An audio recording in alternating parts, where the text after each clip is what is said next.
നമ്മുടെ ബിഗ് ബോസിലെ അർജുൻ ചേട്ടന്റെ അനിയത്തിയാണോ ചേച്ചിയാണോ? ഞാൻ അവന്റെ ചേച്ചിയാ. അർജുൻ തന്നെ ഇന്റർവ്യൂസിൽ പറഞ്ഞിട്ടുണ്ട് ഞാൻ അവന്റെ അമ്മയെ പോലെയാണ്. കറക്റ്റാണത്. ഞാൻ എപ്പോഴും പറയുന്ന കാര്യമാണ്, എനിക്ക് 3 കുട്ടികളല്ല 4 കുട്ടികളാണ്. എൻ്റെ ഫസ്റ്റ് സൺ അവനാണ്. എല്ലാം നല്ല. അവന് ഏറ്റവും വലിയ ലക്ഷ്യം എന്ന് പറഞ്ഞു കഴിഞ്ഞാൽ ലാലേട്ടൻ്റെ മുന്നിൽ നിൽക്കുക, ഇങ്ങനെ ഒരാളുണ്ടെന്ന് ലാലേട്ടനെ അറിയിക്കുക. പിന്നെ ബിഗ് ബോസ് പ്ലാറ്റ്ഫോം ആയിരുന്നു അവൻ്റെ ഏറ്റവും വലിയ ലക്ഷ്യം. ഞാൻ വന്നപ്പോൾ ഒരു കാര്യം ചോദിക്കണമെന്ന് വിചാരിച്ചു. ഈ ടാറ്റു ഒന്ന് കാണിക്കാവോ? ഒരു ആന്റി അടിക്കാനൊക്കെ വന്നു. അപ്പൊ ഈ ക്യാരക്ടർ ഒരു നെഗറ്റീവ് ക്യാരക്ടറാണ്, നെഗറ്റീവ് സൈക്കോ ക്യാരക്ടറാണ്. അപ്പോൾ അത് അവർ ഉൾക്കൊള്ളുന്നതുകൊണ്ടാണ്. അപ്പൊ ചേട്ടൻ എന്നോട് പെരുമാറുന്ന രീതി അതായിരിക്കും ഞാൻ കണ്ട സൗന്ദര്യം. ലാലേട്ടന് ചില ലുക്സ് കാര്യങ്ങളൊക്കെ ഞാൻ പിന്നെ കണ്ണാടി നോക്കിയൊക്കെ ചെയ്യും. ലാലേട്ടൻ്റെ ഒക്കെ സിനിമയിൽ ലാലേട്ടൻ്റെ അടുത്തൂടെ പോകുന്ന പാസിംഗ് തോൾ കിട്ടിയാലും ഞാൻ ചെയ്യും എന്ന്. ഇല്ല, അത് എനിക്ക് ആക്ച്വലി എനിക്ക് അറിയാൻ പറ്റില്ല, എനിക്ക് മനസ്സിലാവണില്ല. ഞാൻ അവനോട് ഇതുവരെ ചോദിച്ചിട്ടില്ല അങ്ങനെയൊന്നും. പിന്നെ അതൊക്കെ ഓരോ ഗോസിപ്സും കമന്റ്സും ഒക്കെയാണ്. ആൾക്കാർ വ്യൂവേഴ്സ് കൂടുതൽ അവർ ഇപ്പം പേളി ശ്രീനിവാസനെ പോലെയൊക്കെ ഒന്നിക്കണം എന്നാണ് പറയുന്നത്. ഹലോ, ഹായ്, നമസ്കാരം. നല്ല വിശേഷം. സുഖാണോ? സുഖം. എവിടെ ഇപ്പോ? ഞാനിപ്പം സീ കേരളത്തിന്റെ വാത്സല്യം ലൊക്കേഷനിൽ. എന്തൊക്കെയാ വിശേഷങ്ങൾ ഇവിടെ? നല്ല വിശേഷം. നല്ലൊരു കഥാപാത്രം ചെയ്യുന്നതിന് സന്തോഷം. വേറെ ഏതൊക്കെ സീരിയലില് വർക്ക് ചെയ്യുന്നുണ്ട് ഇപ്പോ? ഇല്ല, കറന്റ് ഞാനിപ്പോ ഇത് മാത്രമേ ചെയ്യുന്നുള്ളൂ. അത് മെയിൻ നെഗറ്റീവ് ക്യാരക്ടറാണ്. നല്ല പെർഫോം ചെയ്യാൻ പറ്റിയ ഒരു കഥാപാത്രമാണ്. എങ്ങനെയുണ്ട് ഈ shooting life, acting life, actress life ഒക്കെ എങ്ങനെ പോകുന്നു? ഷൂട്ടിംഗ് ലൈഫ്, ആർട്ടിസ്റ്റ് ലൈഫ് അങ്ങനെയൊന്നും എസ്പെഷ്യലി പറയാൻ പറ്റില്ല. പക്ഷെ പലരുടെയും ഒരു തെറ്റിദ്ധാരണയുണ്ട് നമുക്ക് ഭയങ്കര സുഖമാണ്. എല്ലാ ജോലിക്കും അതിൻ്റെതായ ബുദ്ധിമുട്ടുണ്ട്. എന്നിരുന്നാൽ പോലും പലരുടെ ഒരു ചോദ്യമുണ്ട്, ഭയങ്കര രസമാണല്ലേ നിങ്ങൾ മേക്കപ്പ് ഒക്കെ ഇട്ട് രാവിലെ AC റൂമിൽ ഇത്ര നേരം ഷൂട്ടുള്ളൂ, കറക്റ്റ് സമയത്ത് ഫുഡ് അല്ലെങ്കിൽ പറയുന്ന ഫുഡ്. ശരിക്കും അങ്ങനെയൊന്നും അല്ല. എല്ലാവരെയും പോലെ നല്ല റിസ്ക് ഉള്ള ജോലിയാണ്. പക്ഷേ രാവിലെ തുടങ്ങുന്ന ഒരു ജോലിയാണ്. 6:30 to 9:30 അല്ലെങ്കിൽ 10:30 വരെയൊക്കെ പോകും. നല്ല റിസ്ക് ഉണ്ട്. അതുകൊണ്ട് ആ തെറ്റിദ്ധാരണ എല്ലാവരും ഒഴിവാക്കണം. പിന്നെ പിന്നെ ചിലർ ചോദിക്കും ഈ ഫൈറ്റ് സീന് കാര്യങ്ങളൊക്കെ ഇതുപോലെ ഡെമോ വെച്ചിട്ടാണോ ചെയ്യുന്നത്, അതോ ഇങ്ങനെ അങ്ങനെയൊക്കെയാണോ? പക്ഷെ അങ്ങനെയൊന്നുമല്ല. നമ്മളൊരു 98% നമ്മൾ ടച്ച് ചെയ്ത് അഭിനയിച്ചാൽ മാത്രമേ അതിൻ്റെ ഒരു കറക്റ്റ് റൂട്ട് ഔട്ട് കിട്ടത്തുള്ളൂ. അപ്പോൾ അത്ര സുഖമുള്ള ഏർപ്പാടല്ല. പക്ഷേ സന്തോഷമായിട്ട് ചെയ്യുന്നൊരു ജോലിയാണ്. നമ്മുടെ ബിഗ് ബോസിലെ അർജുൻ ചേട്ടന്റെ അനിയത്തിയാണോ ചേച്ചിയാണോ? ഞാൻ അവന്റെ ചേച്ചിയാ. അപ്പൊ വീട്ടിലെ വിശേഷങ്ങൾ എന്തൊക്കെയാ? വീട്ടില് നല്ല വിശേഷം. പപ്പ മമ്മി എല്ലാവരും സുഖമായിട്ടിരിക്കുന്നു. അർജുനും ഷൂട്ടിലാണ്. അങ്ങനെ സന്തോഷമായിട്ട് പോകുന്നു. പിന്നെ മാരീഡ് അല്ലേ? ഞാൻ മാരീഡാണ്. എത്ര കുട്ടികൾ? കുട്ടികൾ എനിക്ക് 3 പേരുണ്ട്. അവരുടെ വിശേഷങ്ങൾ ഒന്ന് പറയാം. കുട്ടികള് 3 ആൺകുട്ടികളാണുള്ളത്. പറയുമ്പോൾ 4 പേരാണ് അർജുനോടെ കുട്ടി. അനിയനെല്ലാം അറിയാലോ എല്ലാവർക്കും. പിന്നെ 3 കുട്ടികളുണ്ട്. 3 പേരും സുഖമായിട്ടിരിക്കുന്നു. മൂത്ത കുട്ടികൾ ട്വിൻസ് ആണ്. അവര് ഇനിയിപ്പോ 3rd സ്റ്റാൻഡേർഡിലേക്ക്. കൊച്ചിന് 3.5 വയസ്സ്. ഹസ്ബൻഡ് സുഖമായിട്ടിരിക്കുന്ന ബിസിനസ് ആണുള്ളത്. സന്തോഷം, സമാധാനം. സഹോദരി എന്നുള്ള രീതിയിൽ അർജുനുമായിട്ടുള്ള ഒരു റിലേഷൻ എങ്ങനെയാണ് നിങ്ങളൊന്ന്? ശരിക്കും ഒരു സഹോദരിയ റിലേഷൻ അല്ല, അതിനപ്പുറമാണ്. ഞാൻ പറയാം, അർജുൻ തന്നെ ഇന്റർവ്യൂസിൽ പറഞ്ഞിട്ടുണ്ട് ഞാൻ അവന്റെ അമ്മയെ പോലെയാണ്. കറക്റ്റാണത്. ഞാൻ എപ്പോഴും പറയുന്ന കാര്യമാണ്, എനിക്ക് 3 കുട്ടികളല്ല 4 കുട്ടികളാണ്. എൻ്റെ ഫസ്റ്റ് സൺ അവനാണ്. അത് ഒരു അനിയൻ എന്നുള്ള രീതിയിലല്ല. പിന്നെ ചില സന്ദർഭങ്ങളിൽ മാത്രം അവൻ എന്നെ ചേച്ചിയായിട്ട് കാണാറുള്ളൂ. അല്ലാത്ത പക്ഷം ചില സമയം ഞാൻ അവനെ ചേട്ടനായിട്ട് കാണാറുണ്ട്. അങ്ങോട്ടും ഇങ്ങോട്ടും റെസ്പെക്ട് കൊടുക്കുന്ന ഒരു റിലേഷൻ തന്നെയാണ്. ബിഗ് ബോസ് ഹൗസിൽ പോയ ഒരാളാണല്ലോ. അപ്പം അതുകൊണ്ട് തന്നെ പേരൊന്ന് പറയാമോ? പേര് പറഞ്ഞില്ല. നിങ്ങളുടെ പേര്? അശ്വിനി രാജീവ്. ബിഗ് ബോസ് ഹൗസിൽ പോയ ഒരാളല്ലേ? അപ്പൊ അതുകൊണ്ട് തന്നെ അശ്വിനിക്ക് നമ്മുടെ ബിഗ് ബോസിൽ പോകണം എന്നുള്ള താല്പര്യമുണ്ടോ? എപ്പോഴെങ്കിലും തോന്നിയിട്ടുണ്ടോ? ഇല്ല, ബിഗ് ബോസിൽ പോകണം, പാർട്ടിസിപ്പേറ്റ് ചെയ്യണം. അതിപ്പോ പുറത്തുള്ള എല്ലാ ആൾക്കാർക്കും ആഗ്രഹമുള്ള ഒരു കാര്യമാണ്. പക്ഷെ വൺസ് പോയത് കൊണ്ട് എനിക്ക് അതിൻ്റെ അകത്തെ ആ ഒരു എഫേർട്ട് എനിക്ക് മനസ്സിലായി. ഇപ്പോൾ പലരുടെയും ഒരു തെറ്റിദ്ധാരണയായിരുന്നു അവിടെ ക്യാമറ ഇത്രയും ഇല്ല, പിന്നെ അതെല്ലാം സ്ക്രിപ്റ്റഡ് ആണെന്നൊക്കെ. പക്ഷെ എൻ്റെ അഭിപ്രായത്തിൽ എനിക്ക് അങ്ങനെ തോന്നിയിട്ടില്ല. ഒരു ദിവസം നിന്നുള്ളെങ്കിലും എൻ്റെ ബ്രദർ ചെയ്തു ഒരു വർക്ക് കൂടെ ആയതുകൊണ്ട് ഞാൻ പറയുകയാണ്, അത് അങ്ങനെ സ്ക്രിപ്റ്റഡ് ഒന്നും അല്ല. പിന്നെ ഹൈലി റിസ്ക് ആണ് അവിടെ നിൽക്കുക എന്നുള്ളതും. അതെനിക്ക് എൻ്റെ അനിയനും പിന്നെ അവൻ്റെ ഫ്രണ്ട്സും അവിടുന്ന് ഇറങ്ങിയപ്പോഴാണ് എനിക്ക് മനസ്സിലായത് അതിൻ്റെ എഫേർട്ട്, അതിൻ്റെ ഒരു പ്രശ്നങ്ങളൊക്കെ. അതുകൊണ്ടത് പക്ഷേ എന്താ പറയുക, നല്ലൊരു പ്ലാറ്റ്ഫോമാണ്. പിന്നെ അറിയില്ല, അങ്ങനെയൊക്കെ വിളിച്ചാൽ അറിയത്തില്ല, അപ്പോഴത്തെ ഒരു തീരുമാനം. പ്രേക്ഷകരോട് എന്തൊക്കെ വിശേഷങ്ങൾ വേറെ പറയാനുള്ളത്? പ്രേക്ഷകരോട് പറയാനുള്ളതെന്ന് വെച്ചാൽ നിങ്ങളൊക്കെ പ്രേക്ഷകർ ഒരിക്കലും ഞാൻ പറയില്ല, നമ്മുടെ ഫാമിലിയിൽ നിന്ന് തന്നെ പറയത്തുള്ളൂ. കാരണം ഇപ്പോൾ സീരിയലാണേലും സിനിമയാണേലും നിങ്ങളുടെ കയ്യിലാണ് ഞങ്ങളുടെ ലൈഫ്. നിങ്ങൾ കാണണം, നിങ്ങളുടെ വ്യൂ. ഇപ്പം നമ്മൾ പുറത്തിറങ്ങുമ്പോഴൊക്കെ നമ്മളെ തിരിച്ചറിയുമ്പോഴൊക്കെ ഒരു സന്തോഷം അത് നമ്മളെ അക്സെപ്റ്റ് ചെയ്യുന്നതുകൊണ്ടാണ്. ഇപ്പോൾ കഴിഞ്ഞ ദിവസം തന്നെ ഞാൻ ഇതുപോലെ പുറത്തിറങ്ങിയപ്പോൾ എന്നൊരു ആൻറ്റി അടിക്കാനൊക്കെ വന്നു. അപ്പോൾ ഈ ക്യാരക്ടർ ഒരു നെഗറ്റീവ് ക്യാരക്ടറാണ്, നെഗറ്റീവ് സൈക്കോ ക്യാരക്ടറാണ്. അപ്പോൾ അത് അവർ ഉൾക്കൊള്ളുന്നതുകൊണ്ടാണ്. പിന്നെ ഞാൻ വളരെ എപ്പോഴും ഞാൻ പുറത്ത് ഇറങ്ങുന്ന ഒരാളാണ് വിത്തൗട്ട് എനി മാസ്ക്. കാരണം എനിക്ക് വ്യൂവേഴ്സിൻ്റെ ഇടയ്ക്ക് ഇറങ്ങുന്നതിനോട് എനിക്ക് പ്രശ്നങ്ങളൊന്നുമില്ല. എനിക്കതിൽ സന്തോഷമേ ഉള്ളൂ. കാരണം അവർ തിരിച്ചറിയുക എന്നുള്ളത് നമ്മുടെ ഏറ്റവും വലിയൊരു പ്ലസ് പോയിന്റ്. അപ്പം നിങ്ങളുടെ ആ ഒരു സപ്പോർട്ട്, സ്നേഹം ഉള്ളതുകൊണ്ടാണ് നമുക്ക് എവിടെ ചെന്നാലും മൈഥിലി എന്നൊരു വിളിയൊക്കെ കിട്ടുന്നത്. എൻ്റെ ക്യാരക്ടറിൻ്റെ പേര് മൈഥിലി എന്നാണ്. അപ്പോൾ നിങ്ങൾ സപ്പോർട്ട് ചെയ്യുക, സ്നേഹിക്കുക. ഇതിലിപ്പോ ഒരു നെഗറ്റീവ് ക്യാരക്ടർ ആണല്ലോ, ഇങ്ങനെയുള്ള ക്യാരക്ടറുകളൊക്കെ ചെയ്യാനാണ് ഒരു ആഗ്രഹം, ഒരു ആക്ട്രസ് എന്നുള്ള രീതിയിൽ? ആഗ്രഹം, എനിക്ക് അങ്ങനെ കൂടുതൽ എക്സ്പീരിയൻസ് ഒന്നുമില്ല ഉള്ളത് പറഞ്ഞു കഴിഞ്ഞാൽ. ഞാനൊരു 13 വർഷം മുന്നേ ആണ് ഏഷ്യാനെറ്റിലാണ് ഫസ്റ്റ് വരുന്നത്. നിങ്ങൾക്ക് എല്ലാവർക്കും അറിയായിരിക്കും, അമ്മ സീരിയലിലെ പാർട്ടായിരുന്നു. അതിനകത്ത് ചിന്നു പൊന്നു 2 മെയിൻ ക്യാരക്ടേഴ്സിൽ പൊന്നുമായിട്ടാണ് ചെയ്തത്. പിന്നെ 2 വർഷമേ അഭിനയിച്ചിട്ടുള്ളൂ. 2 വർഷം അഭിനയിച്ചാലും അത്യാവശ്യം നല്ല ക്യാരക്ടേഴ്സ് ചെയ്തിട്ട് ഞാൻ പഠിക്കാനും വിവാഹമൊക്കെ ആയിട്ട് മാറിയതാണ്. പിന്നെ ഞാൻ ഇങ്ങനെ ഒരു ക്യാരക്ടർ ചെയ്യാൻ വരുമെന്നൊന്നും ഞാൻ വിചാരിച്ചിട്ടില്ല. പെട്ടെന്ന് ഇങ്ങനെ വിളിച്ചപ്പോൾ വന്നതാണ്. പക്ഷെ എനിക്ക് ഉള്ളിൻ്റെ ഉള്ളിൽ എപ്പോഴും ഒരു ക്യാരക്ടർ നന്നായി ചെയ്യണം എന്നൊരു ആഗ്രഹം ഉണ്ടായിരുന്നു.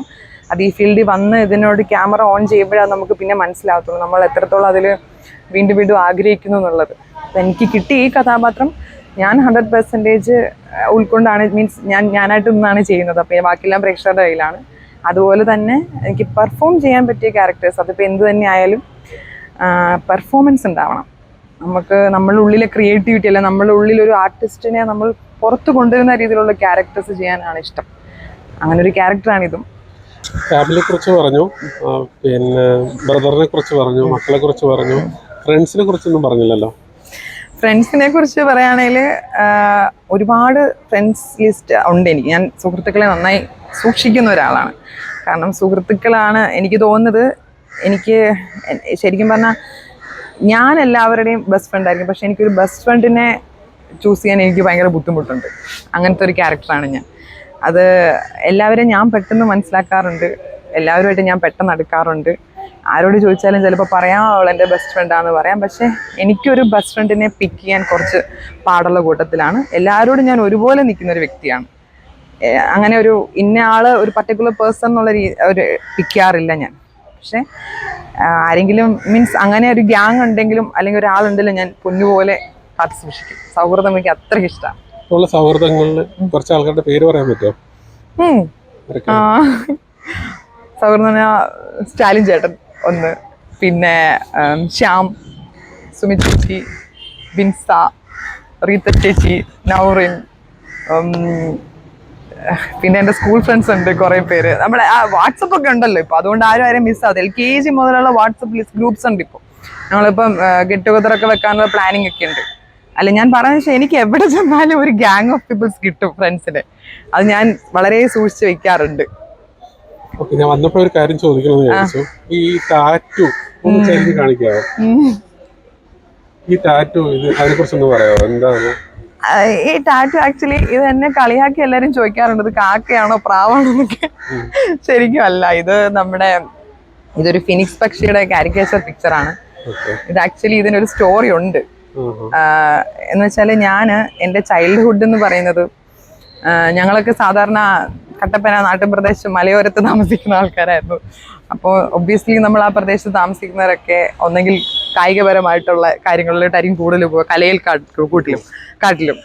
അപ്പോൾ ഞാനൊരു നാഷണൽ അത്ലറ്റാണ്. ഞാൻ സ്പോർട്സ് അതോറിറ്റി ഓഫ് ഇന്ത്യ കൗൺസിലിലാണ് പഠിച്ചത്, സ്പോർട്സ് കൗൺസിലിലാണ് പഠിച്ചത്. എൻ്റെ 6ാം ക്ലാസ് മുതൽ +2 വരെ ഞാൻ അവിടെയായിരുന്നു. അപ്പോൾ എൻ്റെ അമ്മ ഒരു നാഷണൽ അത്ലറ്റാണ്, ആ റൂട്ടാണ് പിടിച്ചത്.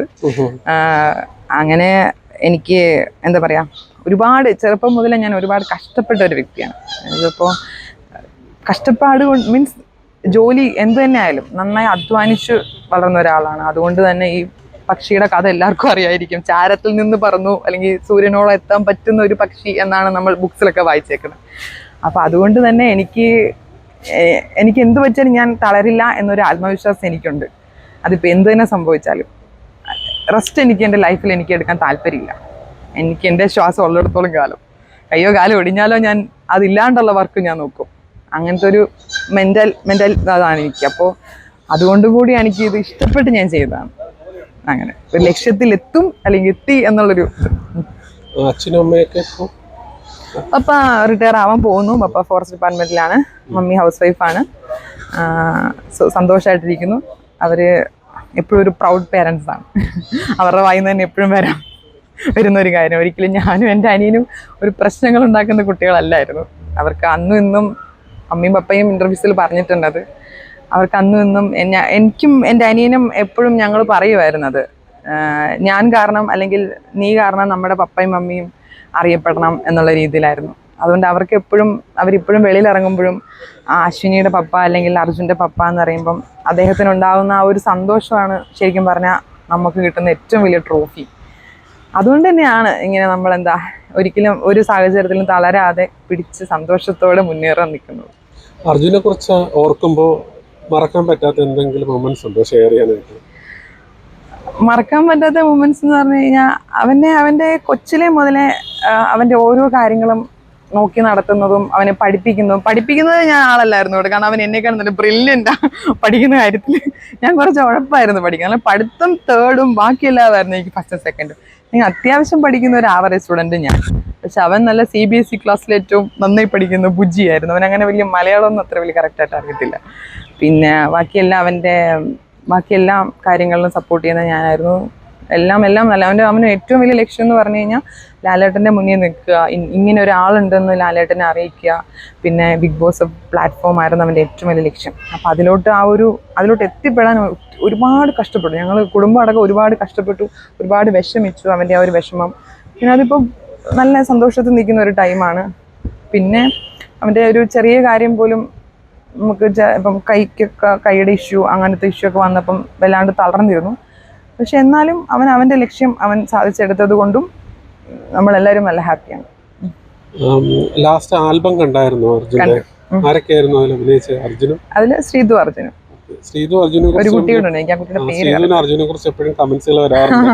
അവർ നല്ല ജോഡികളാണ്, അവർ ഒന്നായെങ്കിൽ കൊള്ളായിരുന്നു. എന്താണ് തോന്നുന്നത് ചേച്ചി എന്നുള്ള രീതിയിൽ?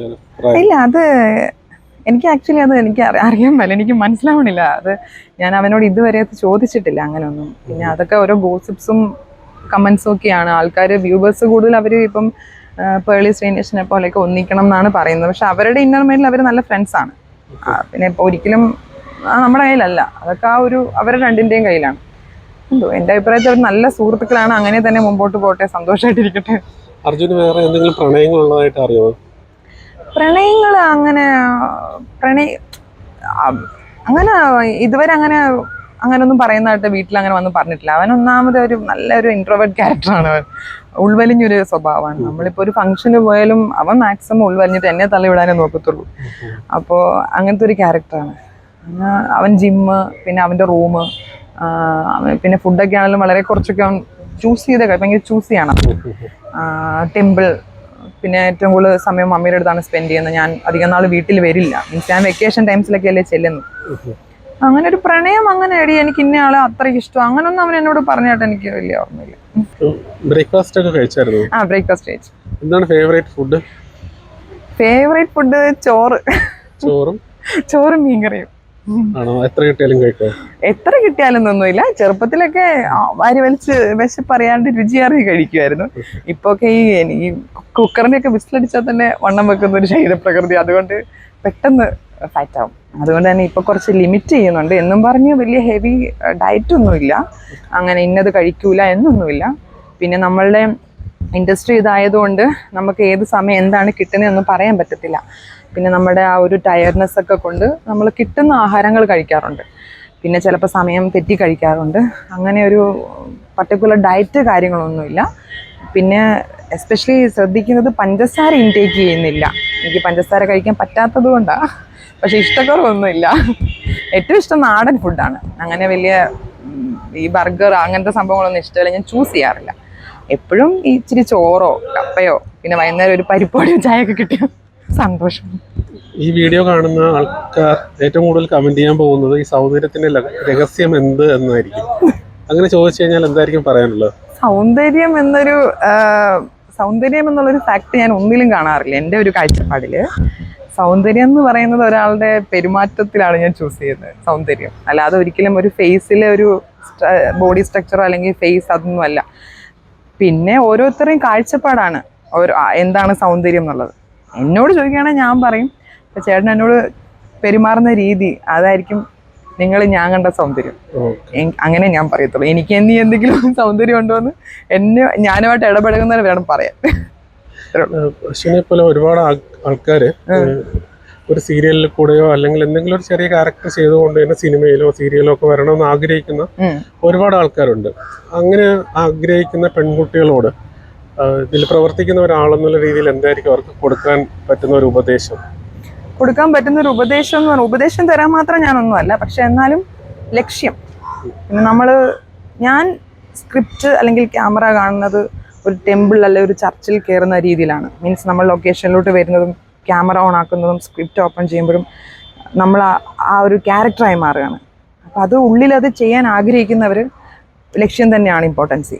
നമ്മൾ മറ്റൊന്നും ഫോക്കസ് ചെയ്യാതെ അതിലെത്തണം എന്ന് ആഗ്രഹിച്ചാൽ ഡെഫിനറ്റ്ലി എത്തും. നമ്മൾ വേറെ കളങ്കമൊന്നും ഇല്ലാണ്ട് അതിൽ തന്നെ എത്തിപ്പെടാൻ ആഗ്രഹിച്ചാൽ തീർച്ചയായിട്ടും എത്തും. അതിന് വേണ്ടിയിട്ട് എന്തൊക്കെ എഫേർട്ട് എന്ന് പറഞ്ഞു കഴിഞ്ഞാൽ എൻ്റെ ഒരു അഭിപ്രായം നല്ല ഒബ്സർവേഷൻ സ്കിൽ ഉണ്ടാവണം. അതായത് വായനകൾ ഒരുപാട് വേണം. ഇതൊന്നും ചെയ്യാതെയും വലിയ വലിയ നടന്മാരും നടിമാരൊക്കെ ഉണ്ടാവും. പക്ഷെ അങ്ങനല്ല, എൻ്റെ ഒരു അഭിപ്രായത്തിൽ നമ്മുടെ സീനിയർ ആർട്ടിസ്റ്റുകൾ ചെയ്യുന്നത് വാച്ച് ചെയ്യണം. ചെറിയ ചെറിയ ടിപ്സ് അതിൽ നിന്ന് കിട്ടും. പിന്നെ അത്യാവശ്യം നല്ല വായനകൾ, വലിയ ഒത്തിരി വായിക്കണം എന്നല്ല പറയുന്നത്, നല്ല നല്ല നോവൽസ്, നല്ല നല്ല സ്റ്റോറീസ് ഒക്കെ വായിച്ച് ക്രിയേറ്റിവിറ്റി, മെയിനായിട്ടും ക്രിയേറ്റിവിറ്റിയാണ് ഇതിന് വേണ്ടതെന്ന് എനിക്ക് തോന്നിയിട്ടുണ്ട്. ഡയറക്ടർ ആണെങ്കിലും നമ്മുടെ ക്യാമറമാൻ ആണെങ്കിലും ഒക്കെ, ഇപ്പം AD ആണെങ്കിലും ഒക്കെ ഒരുപാട് ഈ ഫീൽഡിലെ ഇച്ച് ആൻഡ് എവ്രി വൺ, ഇപ്പം ആർട്ടിലുള്ളവരാണേലും പ്രൊഡക്ഷനിലുള്ളവരാണെങ്കിലും പോലും, ഈവൻ ജൂനിയർ ആർട്ടിസ്റ്റുകളാണെങ്കിൽ പോലും അവരില്ലെങ്കിൽ ഒരു സീൻ ഇല്ല, അല്ലെങ്കിൽ ഒരു സീരിയലോ സിനിമയോ ഇല്ല. ഇതിനകത്ത് മെയിൻ വേണ്ടത് എല്ലാവരുടെയും ഒരു കൂട്ടായ്മയാണ്. അപ്പം എല്ലാവരും ഒരുമിച്ച് എഫേർട്ട് എടുത്ത് നിന്നാലേ ഒരു സീൻ തന്നെ പോകത്തുള്ളൂ. അപ്പം അത് ചെയ്യുന്ന ആൾക്കാണല്ലോ ഒബ്സർവേഷൻ സ്കില്ലും, പിന്നെ എന്താ പറയുക, നമ്മൾ അതിനോടൊരു നീതി പുലർത്തുക. എനിക്ക് കിട്ടിയെന്ന് പറഞ്ഞു കഴിഞ്ഞാൽ, ഞാൻ പറഞ്ഞില്ലേ, ഞാൻ കുറേ വർഷം ഞാൻ മാറി നിന്നിരുന്നു പറഞ്ഞു കഴിഞ്ഞാൽ എനിക്ക് ഓപ്പർച്യൂണിറ്റീസ് ഉണ്ടായിരുന്നു. പക്ഷെ എനിക്ക് ഇമ്പോർട്ടൻസ് ഫാമിലിയിൽ കൊടുത്തു. കുഞ്ഞുങ്ങൾ, ഹസ്ബൻഡ്, പിന്നെ അതുപോലെ അങ്ങനെ പഠനം എന്നുള്ള രീതിയിൽ മാറിയിരുന്നു. പിന്നെ ഞാൻ ഇതിലോട്ട് എൻ്റെ ഉള്ളിലുണ്ട് എനിക്ക് വീണ്ടും ചെയ്യണമെന്ന്. പക്ഷെ അന്നേരവും ഞാൻ നന്നായി സിനിമ കാണും. എൻ്റെ ഫേവറേറ്റ് എന്ന് പറയുന്നത് ഉർവശി ചേച്ചിയും ലാലേട്ടനുമാണ്. എല്ലാവരും അതെ, പക്ഷെ എന്നാലും ലാലേട്ടന് ചില ലുക്സ് കാര്യങ്ങളൊക്കെ ഞാൻ പിന്നെ കണ്ണാടി നോക്കിയൊക്കെ ചെയ്യും. പിന്നെ ഒരു സീൻ ഇപ്പം ഇൻസ്റ്റയിലൊക്കെ റീൽസ് ആണല്ലോ കൂടുതലും, റീൽസിലൊക്കെ ചെയ്യുമ്പോൾ എനിക്ക് ലാലേട്ടൻ്റെ തന്മാത്രയാണ് ഏറ്റവും ഇഷ്ടമുള്ള മൂവി. അപ്പോൾ അതിനകത്തൊക്കെ സീൻസ് ഞാൻ കണ്ട് എനിക്ക് തന്നെ നോർമലി കരച്ചിൽ വരാറുണ്ട്. പിന്നെ അതൊക്കെ അങ്ങനെയൊക്കെ ചെയ്യുമ്പോഴും ഞാൻ ചിന്തിക്കാൻ എന്തുകൊണ്ട് ഞാൻ മാറി നിൽക്കുന്നു എന്ന് ഞാൻ ചിന്തിക്കാറുണ്ടായിരുന്നു. പക്ഷേ കോണ്ടാക്ട്സ് ഒന്നും അങ്ങനെ ഇല്ലായിരുന്നു. അങ്ങനെ ഇരിക്കുകയാണ് ഈ വാത്സല്യത്തിൽ ഇതുപോലെ ക്യാരക്ടർ വേണമെന്ന് പറഞ്ഞിട്ട് തന്നെ സ്റ്റാലിൻ ചേട്ടനാണ് കൺട്രോളർ വിളിക്കുന്നത്. അപ്പോൾ ചേട്ടൻ വിളിച്ചു, എൻ്റെ ഇത് ഓക്കെ ആയി, അങ്ങനെ വന്നു. കയ്യിൽ ഈ സ്ക്രിപ്റ്റ് കിട്ടിയപ്പോഴും ഈ ക്യാരക്ടറാന്ന് പറഞ്ഞപ്പോഴും ഞാൻ ഇതിന് ഇത്രമാത്രം ചെയ്യാനുണ്ടെന്നൊന്നും വിചാരിച്ചിരുന്നില്ല. ഡേ ബൈ ഡേ അതിൻ്റെ ഒരു ഡെപ്ത് കൂടി വരികയാണ്. ഞാനത് വളരെ സന്തോഷത്തിലും റിസ്ക് എടുത്തുമാണ് ചെയ്യുന്നത്. ഈ ഒരു ആക്ടിങ് ചെയ്യുന്നതുകൊണ്ട് ഹസ്ബൻഡിൻ്റെ ഒരു സപ്പോർട്ട് എത്രത്തോളം ഉണ്ട്? ഹസ്ബൻഡ് സപ്പോർട്ടിൻ്റെ ഉള്ളത് കൊണ്ടാണ് ഞാൻ ഇന്ന് ഇവിടെ നിൽക്കുന്നത്. സീരിയസ്ലി പുള്ളിയുടെ ഒരു സ്നേഹവും സപ്പോർട്ടും മാത്രമാണ്. പിന്നെ എൻ്റെ ഫാമിലി, പപ്പ, മമ്മി, എല്ലാവരും, കുഞ്ഞുങ്ങൾ, അമ്മ, എല്ലാവരും. അർജുൻ കണ്ടിട്ട് വിളിച്ചിട്ട് എന്തെങ്കിലും പറയാറുണ്ടോ? അർജുൻ കണ്ടിട്ട് വിളിച്ചിട്ട് അവനെ ചില സമയം എന്നെ കളിയാക്കും, ഇതെന്താടി എന്നൊക്കെ ചോദിച്ച് കളിയാക്കും. പിന്നെ അറിയാലോ, ഒരിക്കലും ഒരു ആംഗിള ഒരു പെങ്ങടെ മുഖത്ത് നോക്കി കറക്റ്റ് കാര്യം പറയാറില്ല. അവൻ പറയുന്നതിന്റെ ഓപ്പോസിറ്റ് ആയിരിക്കും കറക്റ്റ് എന്ന് ഞാൻ വിശ്വസിച്ച് ഇല്ല, അവന് ഓക്കെ, അവന് സന്തോഷാണ്. സിനിമയിലേക്ക് ആഗ്രഹിക്കുന്നുണ്ടോ എന്തെങ്കിലും കിട്ടണമെന്നൊക്കെ? ഇല്ല ചേട്ടാ, അത് ആഗ്രഹമൊന്നും എനിക്ക് അങ്ങനെ ഒന്നിനോടും ആഗ്രഹമില്ല. ഞാൻ ഹാപ്പനിങ്ങിൽ വിശ്വസിക്കുന്ന ഒരാളാണ് സത്യത്തിൽ. ഇത് തന്നെ എനിക്ക് അങ്ങനെ ആഗ്രഹം ഉണ്ടായിരുന്നിട്ടും ഒരു 8-9 വർഷം ഞാൻ വീട്ടിലിരുന്നെന്ന് വെച്ച് കഴിഞ്ഞാൽ എനിക്ക് വേണമെങ്കിൽ ഇൻഡസ്ട്രിയിലെത്താം. പക്ഷെ ഞാൻ ശ്രമിക്കാഞ്ഞിട്ട് തന്നെയാണ്, മീൻസ് കോണ്ടാക്ട്സ് വഴി ശ്രമിക്കാഞ്ഞിട്ടാണ്. പക്ഷെ ഞാൻ എല്ലാം വാച്ച് ചെയ്തിരുന്നു. പക്ഷെ എൻ്റെ ഉള്ളിൽ എനിക്ക് എൻ്റെ ഒരു നല്ല പ്രായം കഴിയുന്നതിന് മുന്നേ ഞാൻ എത്തിപ്പെടുമെന്നൊരു വിശ്വാസം ഉണ്ടായിരുന്നു. ഞാനങ്ങനെ ഇന്നത് വേണം എന്നും പറഞ്ഞ് മീൻസ് അവരെ പിന്നാലെ നടന്ന് ഞാൻ പോവാറില്ല. എനിക്കൊരു വിശ്വാസമുണ്ട്, അതാണ് ഞാൻ പറഞ്ഞത്. ആ ഒരു സത്യസന്ധമായ വിശ്വാസം നമ്മളെ അവിടെ എത്തിക്കും എന്നുള്ളത് എനിക്കൊരു വിശ്വാസമുണ്ട്. അത് നമ്മുടെ ഉള്ളിലെ ലക്ഷ്യമാണത്. അതാണ് ഞാൻ പറഞ്ഞത്. ആ ഒരു ഫോക്കസിങ് ഉണ്ടെങ്കിൽ, അതിൻ്റെ പിന്നാലുള്ള ഫോക്കസിങ് ഉണ്ടെങ്കിൽ തീർച്ചയായിട്ടും നമ്മൾ എത്തും എന്നുള്ളതിലുണ്ടായിരുന്നു. പിന്നെ സിനിമയുടെ കാര്യം പറയുകയാണെങ്കിൽ, ഒന്നാമത്തെ കാര്യം എനിക്ക് ഇൻഡസ്ട്രിയുമായിട്ട് വലിയ പരിചയമില്ല, സിനിമ ഇൻഡസ്ട്രിയൊക്കെ ആയിട്ട്. അപ്പം നല്ല കഥാപാത്രങ്ങൾ ഇതുപോലെ വന്നു കഴിഞ്ഞാൽ ചെറിയൊരു സീനാണെങ്കിലും എനിക്ക് ചെയ്യണം എന്ന് ആഗ്രഹമുണ്ട്, ഇല്ലെന്ന് ഞാൻ പറയണില്ല. ഞാൻ എപ്പോഴും തമാശക്കാണെങ്കിലും പറയാറുണ്ട്, ഇവിടെ ലാലേട്ടൻ്റെ ഒക്കെ സിനിമയിൽ ലാലേട്ടൻ്റെ അടുത്തൂടെ പോകുന്ന പാസിംഗ് റോൾ കിട്ടിയാലും ഞാൻ ചെയ്യും എന്ന്. അതൊക്കെ ഒരു ആഗ്രഹമാണല്ലോ. അപ്പോൾ എനിക്ക് ഒരുപാട് താങ്ക്സ്. സിനിമയിൽ ഒരുപാട് നല്ല ക്യാരക്ടേഴ്സ് ഒക്കെ കിട്ടട്ടെ, അടിപൊളിയാവട്ടെ. Thank you so much. Thank U.